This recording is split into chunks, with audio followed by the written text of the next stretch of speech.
My mom always told me to drink enough. If he was part of the Rãja-Yoga education, you can decide for yourself after this lecture. Good morning, everybody. How do you recognize the development phases in a reincarnating child? In the previous lecture, we have jointly constructed an image of cyclical development with you. Humans are reincarnating beings that, with their free will, develop life after life, more and more of their infinite consciousness, which they truly are in its essence. Hence, our character is built upon a foundation of many incarnations.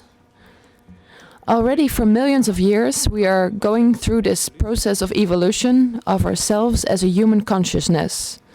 In this lecture, we will show how this development process takes place on a large as well as on a smaller scale. Because every incarnation, we repeat this process from birth until adulthood. We then go through the complete history of ourselves during many incarnations as a human being, but only accelerated. And this is something we call, and that is exactly the key of Rãja-Yoga education with which we will end this lecture. In the previous lecture, we told you that as a human consciousness, we develop life after life by developing more and more of the imperishable spiritual part. By doing so, we'll learn to control and improve the transitory part, our persona. To show in a bit more detail how this development process goes, we'll further split up the division of imperishable, the learning part, and the transitory part in 7 parts. These are the 7 universal principles of every being. In their Sanskrit names, starting from below. Sthula Sharira, the physical body, the gross body. Linga Sharira, sensitivity, the astral body. Prana, the principle of life. Kama, the power of desire. Manas, the thinking faculty. Buddhi, the spiritual principle or the principle of enlightenment. Or Atman, the divine principle, the cosmic we are in essence. Humanity, as consciousness, is currently developing the 5th principle, manas, or the capacity of thinking, hence the word man. And also the monastic principle is a 7-fold. Through our capacity of thinking, we can recognize these 7 principles on the basis of the 7 aspects of thinking. Weer onderaan beginnend. We all recognize the physical aspect when we are hungry or thirsty, when we are hot or cold, when we are tired or feel itchy. The emotional aspect of thinking we recognize when our feeling or emotions are evoked when we rely on our senses, fear, anger, euphoria, etc. The pranic aspect of thinking as the vital way of thinking. Act without thinking, not being able to still stand, or when someone is in a hurry. The karmic aspect of thinking, the desire for status, achievements, fame, but also for wisdom, peace, unity. The manasic aspect of thinking, the intellect, organizing in boxes, categorizing, defining, analyzing. The Buddhic aspect of thinking, the insight, the intuition, comprehension, seeing, the correlation, understanding the relations between the individual parts with its totality directly. As we see on a painter's canvas, we don't see the individual brushstrokes, but we see the composition of the painter. And at last, the atmic aspect of thinking, the notion of unity. These are the rare mystical experiences in which many identifies himself completely with the totality when he actually is, and his personality dissolves in it. Realizing to be one with nature when you are in touch with the beautiful piece of nature or a starlit sky is just a small part of this. When we go back to the visualization of reincarnation process of the human consciousness Baron showed us, you will see that there are parts which we leave behind and part that remains after death. The latter we call the real man or the reincarnating part. According to the sevenfolds, the three highest aspects of thinking can be collectively pointed out as the reincarnating part of man. It is those aspects which are focused on the unity of life and which have an unselfish and sustainable nature. The lower four aspects belong to our persona, the temporary role which we play during life. They are more focused on transitory things and rather selfish in nature. All aspects of thinking have their place and play their role. A human is in harmony when the higher aspects are leading the lower ones. Therefore, the lower aspects should be serving the higher ones. The seven principles play a key role in the development or evolution of humanity. And here we are not talking about the physical evolution from the biology classes, because evolution literally means unfolding or developing, meaning there also has something to be something which previously folded in or enveloped itself. And that is, like Barent already mentioned, consciousness. It is consciousness that dresses in matter, that constructs an instrument, the persona, with which consciousness can express its abilities. Evolution and involution are two aspects of the same process. The spiritual envelops or unfolds, making matter or the physical to evolve or develop. And when it reaches its climax, matter or the physical will envelope while the spirit evolves.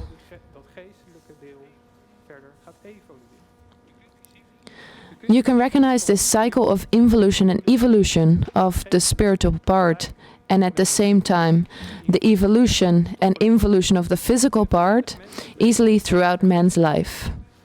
Roughly speaking, the first part of life is mainly focused on construction of the exterior. And here we don't only talk about the body, but also about studying to learn a profession, finding a job, a partner, buying a house, and raising a family. In a harmonious person, the second part of life is more focused on the inner development, to be the best parent you can be, managing or handing over of knowledge at work, handing over lessons learned in life to children and grandchildren, and also after retirement, fully working for your ideals. During life, we go through multiple of these cycles, in which we can recognize all seven of these aspects. You can recognize cycles of 12, 7, 3.5, or 1 year, but also cycles of even 1 day. These cycles are universal for all growth and development of life. Interesting to try to find these in your own life. When we talk about education, there is one cycle which is the most important one for us. And this is the cycle that we as humans go through from the start of reaching human consciousness until we eventually express the human consciousness perfectly. During all our previous incarnations, we have specifically reached up to a certain point in this evolution, and this is the point we have arrived at in this life. Just like in every class, there are front runners and laggards in this development. But on average, according to the Theosophical, we have reached the 4th grade of this school of thinking, in which we develop manas, the thinking faculty. In this 4th grade of development, thinking is dominated by desire. And roughly speaking, we have just reached the 2nd half of the school year. The combination of desire and thinking can be easily found in technological innovations. As soon as something is invented, which we'll use our thought for, It is studied if and how money can be made with it.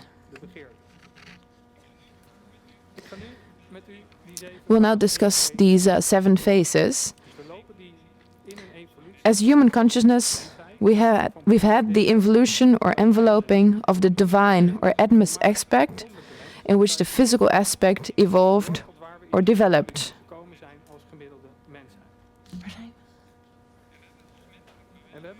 And as human consciousness, we've had the involution or enveloping of the divine or atmic aspect, in which the physical aspect evolved or developed. Subsequently, the Buddhic aspect is enveloped, while the astral, feelings, or linga sharira evolved. This was followed by the involution of the thinking faculty and the evolution of prana or vitality. And now, with the involution of the higher desire and evolution of lower kama, a few million years behind, we have reached the lowest point of material evolution. We then started to ascend the so-called ascending arc or spiritual arc with the evolution of the higher desire and at the same time the evolution of lower desire. And during this phase of desire, we climbed up to the evolution of the intellect. It is now the spiritual side determining our development as consciousness, or in better words, should determine if we want to work in harmony with nature and wish to further evolve the intellectual insight and science of unity as well. Why is knowledge of this cycle so important? Because we go through our complete involution and evolution history on a smaller scale between birth and adulthood. Just like at school, when we quickly repeat what was discussed in previous classes and everything comes back to our minds. That is how we do it, that's in every incarnation. And that is what we call the recapitulation of consciousness, the process in our youth in which we activate our development, and with which we can help children, our old colleagues, to a fair extent when we have the right knowledge and suited methods. The word recapitulation is also used in biology, where we see that the embryonic development also goes through an accelerated process in which development of different bodies in kingdoms of nature can be recognized, from a primitive unicellular organism through diverse animal forms till a complete human body. You understand that this is just the lowest, most physical side which we observe here. And during this evolution, we now know that in the background, in the hidden parts, something happens as well. In today's materialistic science, the emphasis lies on what we can observe, but internally something evolves, which is at least just as interesting if we pay attention to it. It is even more interesting when you realize that the external part is a result of this. From an educational point of view, the spiritual side of consciousness is therefore essential, because the spiritual consciousness makes us who we truly are as human. It entails those aspects which belong to the reincarnating, sustainable part in us. We will therefore briefly explore this process of recapitulation. We will just give you a brief overview because we will look at the most important phases individually in the following lectures and workshops.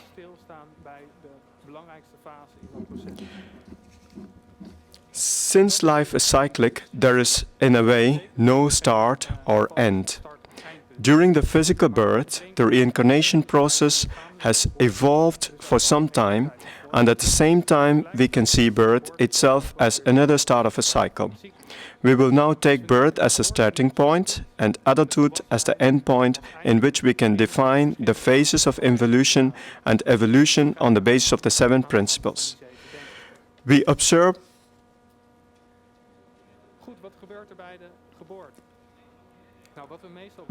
the fragile body of a baby at birth.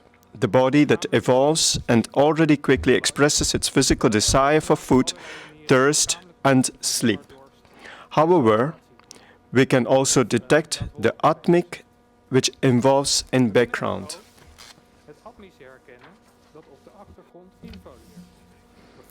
We can see it, for instance, in the divine atmosphere which surrounds the newborn baby and which appeals on the compassion of everyone in the surroundings.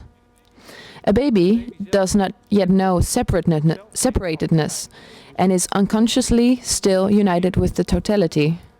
There is not yet an I, no duality, no I am I, and somebody else is somebody else. In the next lecture, we will talk about this in more detail. The young child further develops its senses and quickly becomes sensitive for moods. We heard of an example where a baby in its pram always started to cry at a specific point when his parents walked along a common route. Later, it turned out that there was a slaughterhouse right next to that location.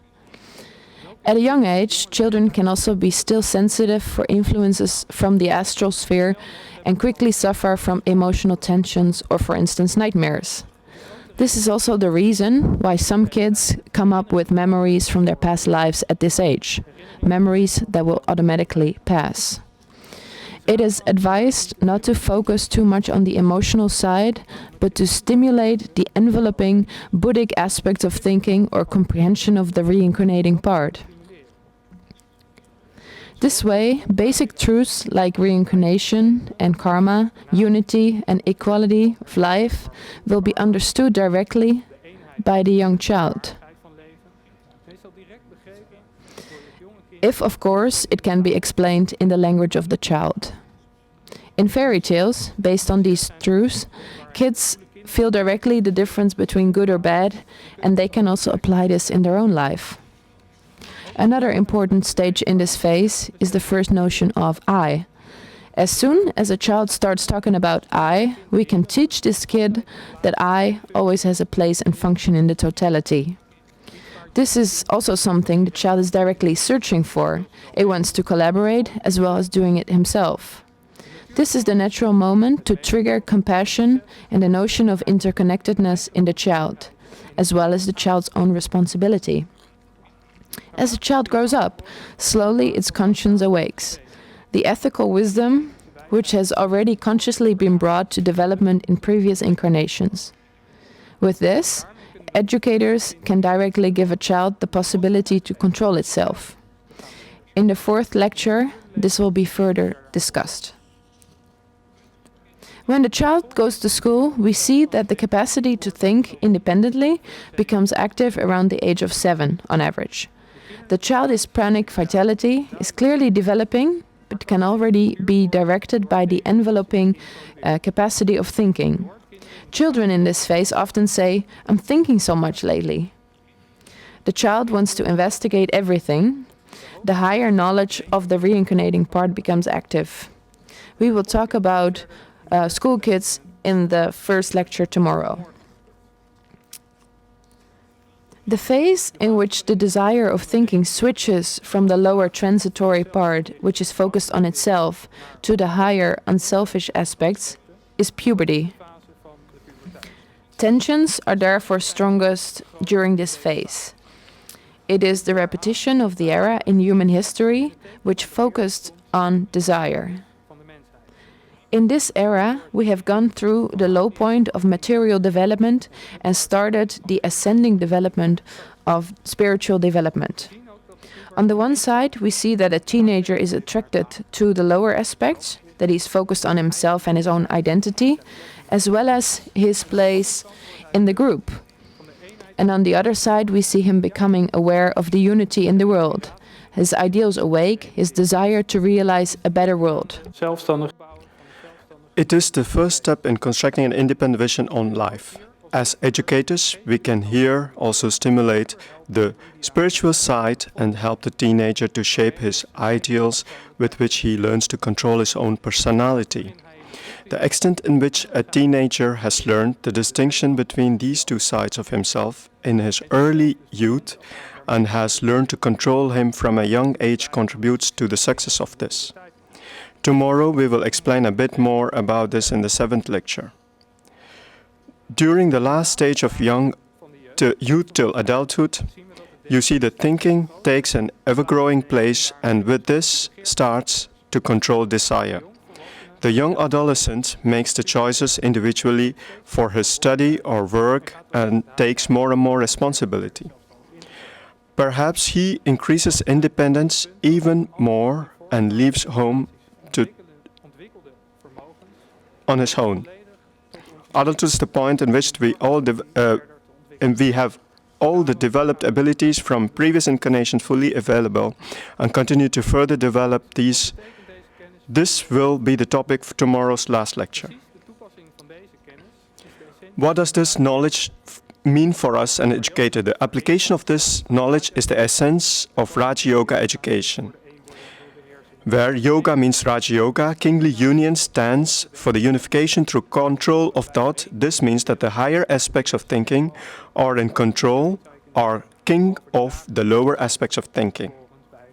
Our statement is that the man in harmony when his temporary persona is serving his reincarnating part. We dare you to study this independently and not just to assume because we say so. During the workshop, we will therefore start to learn how to distinguish these aspects together. We can only recognize and activate the higher aspects in children when these are also active in our own life. We have seen that the majority of mankind has only recently arrived at development of these higher aspects of thinking, and this explains also the disharmony in this world. Nevertheless, this knowledge offers us a chance to focus on the higher aspects from the first start of the education, and in a way, this is the every moment as efficient as possible awaken our old colleague in the child. Because during the recapitulation in which consciousness goes through areas of involution and evolution, both sides of man can and should deserve attention. It is the two sides of education, which we also define the concepts such as instruction and education, with which we end this lecture. Instruction, which literally means construct with structure, it is handing living building blocks from physical to mental spirit, so from mashed carrots to the most noble ideals and fundamental principles. While doing so, you enable the child to construct its own persona again. Instruction also means to protect children from those building blocks, both physical and mental, which serves as an obstruction. Just as strict as we are in the selection of food for our child, this should apply for the atmosphere we exposed them to, both on mental as spiritual level. Parallel from these instructions, we work on education, which literally means guiding to come outside. In essence, this means to reconstruct with and guide the higher aspects, which are already present in the real man, the reincarnating part, the spiritual will, also called the free will, focused on our guide's spiritual side, the higher knowledge, the conscience and compassion, or the practical sense of unity. As Socrates said, a good educator is therefore just a midwife, and to be more precise, a spiritual midwife. In a way, instruction should therefore always serve education. We are handing out those building blocks with which the reincarnating part can take control again and further develop itself. In the coming lectures, we will give you examples how you, as educators, can apply this knowledge and you can contribute with your input in the workshops. Thanks for your attention. And now we have the ability to answer some questions.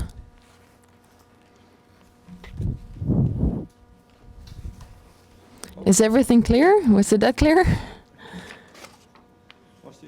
Was this instruction or education? For a long time I've been busy. I think the time is ready before I leave this planet. Perhaps there's other people in the room that have the same idea. Time is ready in Holland for a national museum.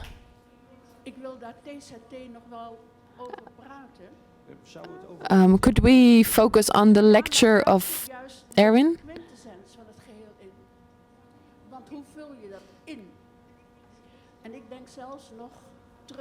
I'm thinking about civilizations back that we've had on this planet.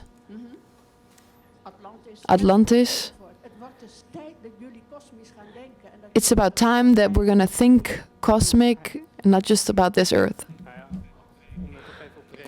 Just to give you a short reaction, in a way, we are a historic museum in ourselves. Our reincarnating parts has collected all these important lessons, and we can make these active and even activate them in others according to these principles of Rãja-Yoga. You were talking about the reincarnating part, which has been there for millions of years. As a parent of children, you see the difference in your children at birth and when they grow up, and you see that the one kid or the one is an older soul and another one considered a more younger soul. What is the difference in those? You ask me to answer this question.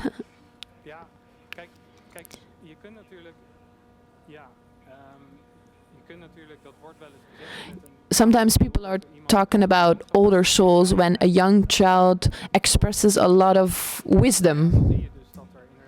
You see the differences when people focus on a specific aspect of life and show more of their spiritual aspects, the higher aspects. And you see that when they do so, it accelerates. And one person comes to a different point after so many incarnations compared to another one. We have free will to do this, and we help each other, and we're not isolated in this, and it is our common responsibility to help each other. And unfortunately, we live in a world with a lot of disharmony, and we have a function to help each other in this. And we can do this through living our own life and helping others. And over time, you will overcome these differences.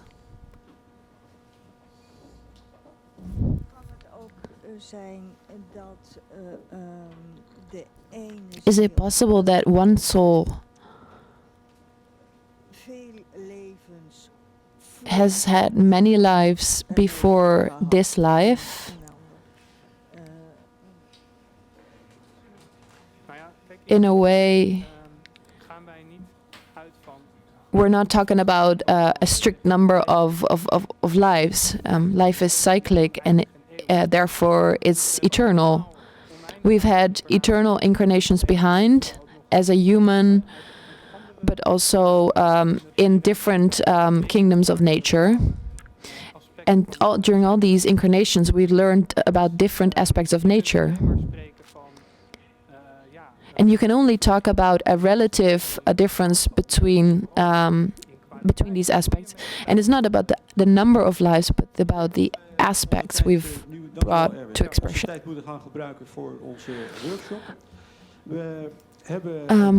Now we will start with the workshops.